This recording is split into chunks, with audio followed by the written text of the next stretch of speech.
दोस्तों, जब भी सच्ची दोस्ती की बात होती है तो सबसे पहले जिस नाम का स्मरण होता है वो है श्री कृष्ण। श्री कृष्ण केवल भगवान ही नहीं थे, बल्कि वो एक ऐसे मित्र भी थे जो अपने मित्र के दुख को अपना दुख समझते थे। अगर आप भी श्री कृष्ण को सच्चे दिल से चाहने वाले हैं तो अभी चैनल को सब्सक्राइब करें और वीडियो को लाइक करें, क्योंकि यहां हम लाते हैं ऐसी कहानियां जो सीधे दिल को छू जाती हैं।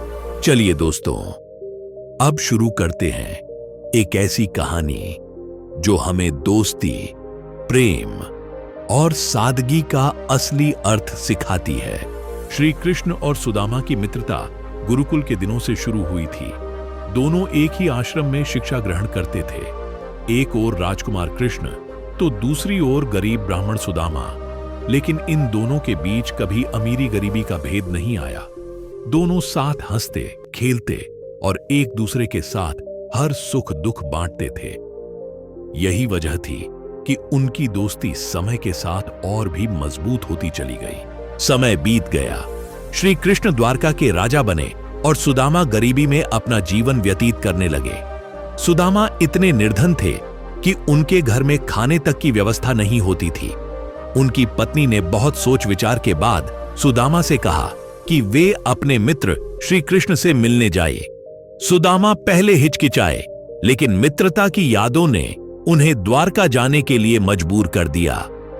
पत्नी ने भेंट के रूप में थोड़े से चिवड़े बांध दिए, क्योंकि देने के लिए उनके पास और कुछ भी नहीं था। जब सुदामा द्वारका पहुंचे तो उनका हाल देखकर कोई यह नहीं कह सकता था कि वे राजा के मित्र हैं। लेकिन जैसे ही श्री कृष्ण की नजर सुदामा पर पड़ी, वे दौड़ते हुए आए, उन्हें गले लगाया और अपने सिंहासन पर बैठाया। श्री कृष्ण ने अपने मित्र के फटे कपड़ों या गरीबी को नहीं देखा, उन्होंने सिर्फ दोस्ती देखी। सुदामा शर्म के कारण चिवड़े देने में हिचक रहे थे, लेकिन श्री कृष्ण ने वही चिवड़े बड़े प्रेम से खा लिए। श्री कृष्ण ने सुदामा से कुछ भी नहीं मांगा और न ही सुदामा ने कुछ मांगा। यही इस मित्रता की सबसे बड़ी खूबसूरती थी।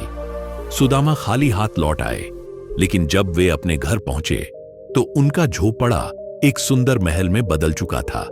यह कोई चमत्कार नहीं, बल्कि निष्काम मित्रता का फल था। श्री कृष्ण ने बिना कहे ही अपने मित्र का सारा दुख दूर कर दिया। दोस्तों, यह कहानी हमें सिखाती है कि सच्ची दोस्ती में दिखावा नहीं होता, सिर्फ अपनापन होता है। अगर आपको भी यह कहानी दिल से अच्छी लगी हो तो वीडियो को लाइक करें, चैनल को सब्सक्राइब करें और ऐसी ही प्रेरणादायक कहानियों के लिए हमारे साथ जुड़े रहें। मैं उम्मीद करता हूं दोस्तों कि श्री कृष्ण और सुदामा की यह कथा आपके दिल को जरूर छू गई होगी। अगली वीडियो में फिर मिलेंगे एक नई, रोचक और सीख देने वाली कहानी के साथ। जय श्री कृष्ण।